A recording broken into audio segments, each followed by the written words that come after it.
मत हार हौसला वो मंजर भी आएगा, प्यासे के पास चलकर समंदर भी आएगा। मत थक कर बैठ ऐ मंजिल के मुसाफिर, मंजिल भी मिलेगी और मिलने का मजा भी आएगा।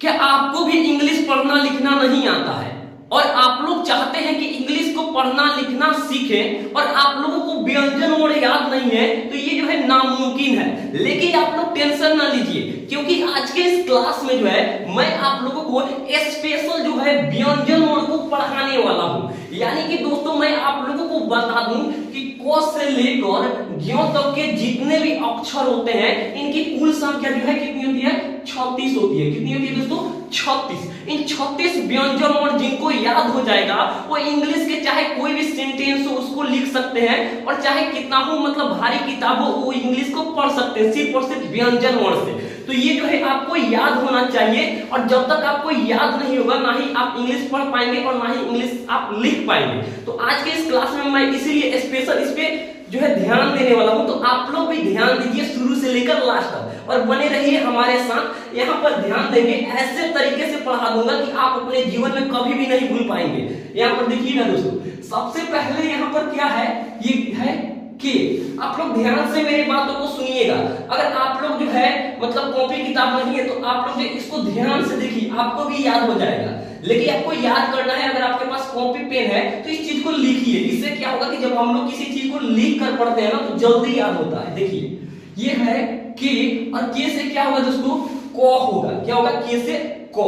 देखिए अब यहाँ पर एक चीज मैं आपको कितना अच्छा ट्रिक बता रहा हूँ कि देखिए ये इसके साथ नहीं बल्कि सबके साथ होता है। देखिए के है और इसी के को यहाँ पर हम लिखेंगे, दूसरा कुछ नहीं लिखना है। इस के को हम लोग यहाँ पर लिखेंगे तो के हो गया, और ख लिखने के लिए सिर्फ और सिर्फ एक नया मीनिंग का यूज करेंगे एच का। तो के एच से क्या हो गया दोस्तों, ख हो गया। क्या हो गया, ख। अब इसी तरीके से यहाँ पर भी ध्यान दीजिएगा। देखिए ये जी है और जी से क्या होता है, ग होता है। तो सिंपल से जिस तरीके से हम इस के को यहाँ पर लिखे हैं उसी तरीके से इस जी को यहाँ पर हम लिखेंगे तो ये हो गया जी। क्या दोस्तों, जी। और जी एक नया मीनिंग का फिर यूज करेंगे, वो है एज। तो जी और एज से क्या होगा दोस्तों, घ होगा।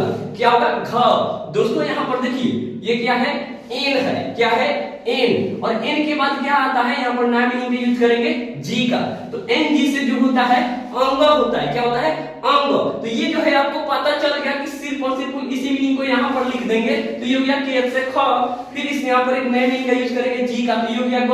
और जी एच का यहाँ पर यूज करेंगे घ, एन जी से अंग। ये आपको याद हो गया होगा, समझ सकते हैं आप। देखिए उसके बाद आता है चौथा जगह। अब आप लोग कह रहे होंगे का कि सिर्फ और सिर्फ इसी के साथ होता है, नहीं, इसके साथ भी यही रूल होता है जो रूल इसके साथ हुआ है, सिर्फ समझना होता है दोस्तों। देखिए सी और एच से क्या होगा, च होगा। क्या होगा, सी एच से च।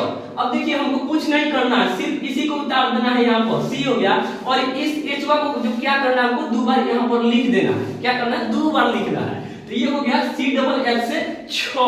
देखिए अब यहाँ पर इस जे को लिखेंगे तो जे से जो है ज हो गया, और इसी को जो है यहाँ पर जे को उतार कर और इस एच को जो है यहाँ पर लिख देंगे तो ये हो गया जे एच से झ। देखिए जे एच से झ। अब देखिएगा ये क्या है, वाई। क्या दोस्तों, वाई है। और एन जैसे ही हम यहाँ पर लगाएंगे तो ये हो गया य। क्या हो गया, य। ये बातें बताई नहीं जाती, नजर लग जाती है, इसलिए ध्यान से देखिएगा आप। यहाँ पर देखिए ये क्या है, टी। और टी से क्या होगा, टी से होगा ट। क्या होगा, ट। सेम इसी तरीके से इस टी को क्या करेंगे, यहाँ पर लिखेंगे और एच को यहाँ पर लिखेंगे तो टी एच से हो जाएगा ठ। क्या हो जाएगा, ठ। देखिए और यहाँ पर हम लोग लिखेंगे डी। डी से क्या होता है, ड होता है। क्या होता है, ड। तो डी को यहीं पर उतारेंगे और एच को लिखेंगे तो डी एच से ढ। क्या दोस्तों, डी एच से ढ। उसके बाद ध्यान देंगे हम लोग, एन है। क्या है, एन है। तो एन से जो है अड़ा होता है। एन से क्या होता है, अड़ा होता है। अब आप लोग कहिएगा कि इसको याद करना है, नहीं, इसको याद नहीं करना, सिर्फ दिमाग में जो है बैठा लेना है। कैसे, देखिए अब हिंदी में जो है इसमें अंतर होता है, देखिए इंग्लिश में जो है दोनों का सेम ही होता है। क्या होता है, दोनों का सेम ही होता है। देखिए जैसे हम लोग यहाँ पर टी से ट को लिखे हैं ना, उसी तरीके से यहाँ पर टी से त को भी पढ़ेंगे, क्योंकि हम लोग को लिखना होता है चाहे ट हो या त हो, ठ हो या थ हो, ड हो या द हो, इन सबका मीनिंग जो है एक ही होता है। देखिएगा अब ये है टी और एच, तो टी एच से होगा भाई थ। अब यहाँ पर देखिए टी एच से ठ भी होता है, तो ये सब हिंदी में आपको पहचानना पड़ेगा। देखिए ये क्या है, डी। तो डी से होगा ड। द। क्या दोस्तों, द। और डी से यहाँ पर ड भी हुआ है। ये है DH से ध, क्या होगा ध, तो DH से यहाँ पर ध भी लिखे हैं, DH से ध भी होगा, और N से यहाँ पर न भी होगा, और N से यहाँ पर अण भी होगा, तो ये दोनों का सेम ही होता है। देखिए उसके बाद हम लोग यहाँ पर विशेष ध्यान देंगे, ये लिखे हैं हम P, क्या लिखे हैं P, और P से क्या होता है प होता है, क्या होता है P से प। दोस्तों ध्यान से देखिएगा आप लोग, देखिए इसी P को क्या करेंगे हम यहाँ पे उतार देंगे और H को लिखेंगे, तो ये हो गया फ, क्या हो गया फ। अब देखिए PH से तो फ हो गया, लेकिन हमको क्या लिखना है भ, तो कुछ नहीं करेंगे, सिर्फ B को लिखेंगे और यहाँ पर भ लिखने के लिए B, इस B को जो है यहाँ पर उतारेंगे और H को लगाएंगे, BH से भ हो गया, क्या हो गया भ। लोग बोलता है क्या कि इसको याद करना है, कुछ नहीं याद करना है, सिर्फ हम कहेंगे कि आपको समझना है, समझ लेने से ही सब कुछ हो जाएगा। देखिए M से हो गया म, क्या हो गया M से म। अब हम लोग यहाँ पर ध्यान देंगे य Y से क्या होता है दोस्तों य होता है, क्या होता है य। देखिए उसके बाद क्या है R से र, क्या दोस्तों R से र।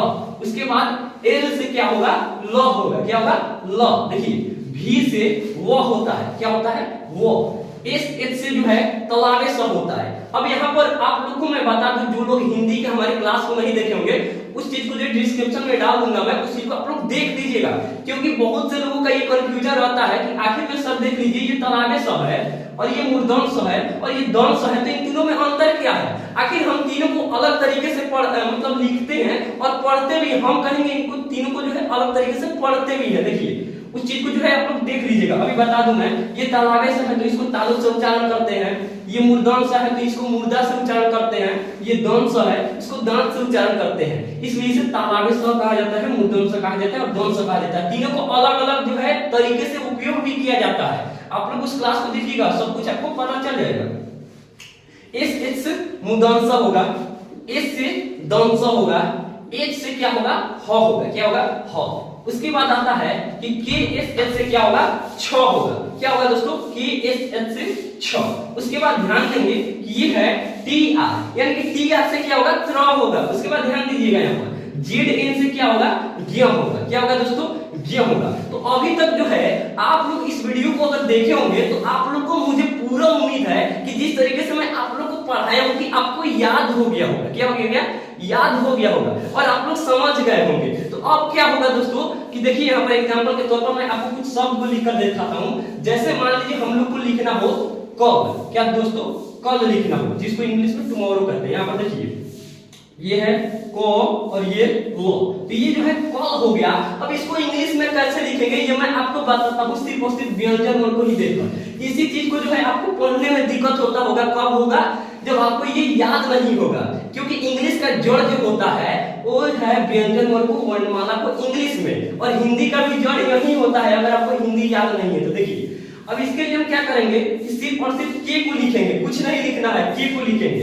अब देखिए जब हम लोग कल का उच्चारण कर रहे हैं, किस चीज का कल का उच्चारण कर रहे हैं, तो इसमें अ का मात्रा आता है, क्या दोस्तों को में जो है आधा अ का मात्रा मिलकर के क बनता है। चाहे व्यंजन वर्ग हो कोई भी सेंटेंस हो उसमें सब में अ का मात्रा मिला हुआ होता है, तो के हो गया। और जब हम जानते हैं कि यहाँ पर अ की मात्रा लगा हुआ है तो यहाँ पर क्या लिखेंगे ए लिखेंगे, तो ये हो गया को।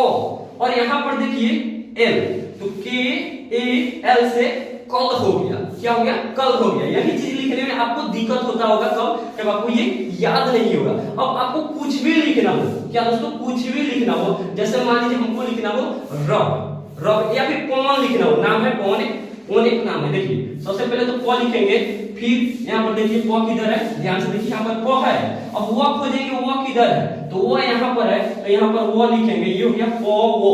अब न खोजिए कहाँ पर है, तो ये हो गया नो, तो ये हो गया नो। अब इसको इंग्लिश में कैसे लिखेंगे ये भी बहुत आसान है। देखिए यहाँ पर हम लोग लिखेंगे पी, क्या पी, उसके बाद लिखेंगे ए, क्या हो गया पो, क्या दोस्तों पो।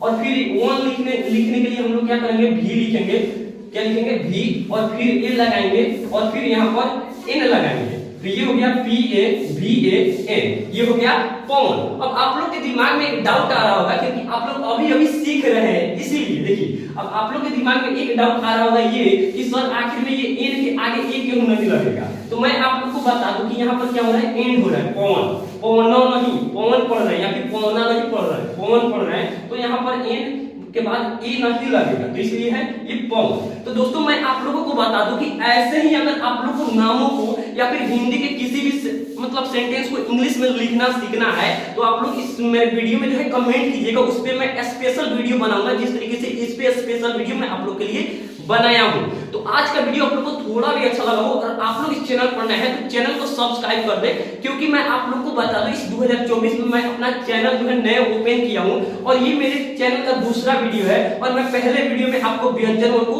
जो है हिंदी में पढ़ाया हूं, दूसरे में इंग्लिश में, यानी कि हिंदी टू इंग्लिश मैं आपको पढ़ाने वाला हूं। तो सीखना है तो आप लोग चैनल को सब्सक्राइब कीजिए और बेल आइकन को प्रेस कीजिए और नोटिफिकेशन का इंतजार कीजिए कब शाम 7 बजे, क्योंकि उस टाइम पे मेरा वीडियो अपलोड होता है। और वीडियो को ज्यादा से ज्यादा शेयर कीजिए, वीडियो को लाइक भी कीजिए। चलिए दोस्तों फिर मिलेंगे एक नए वीडियो में।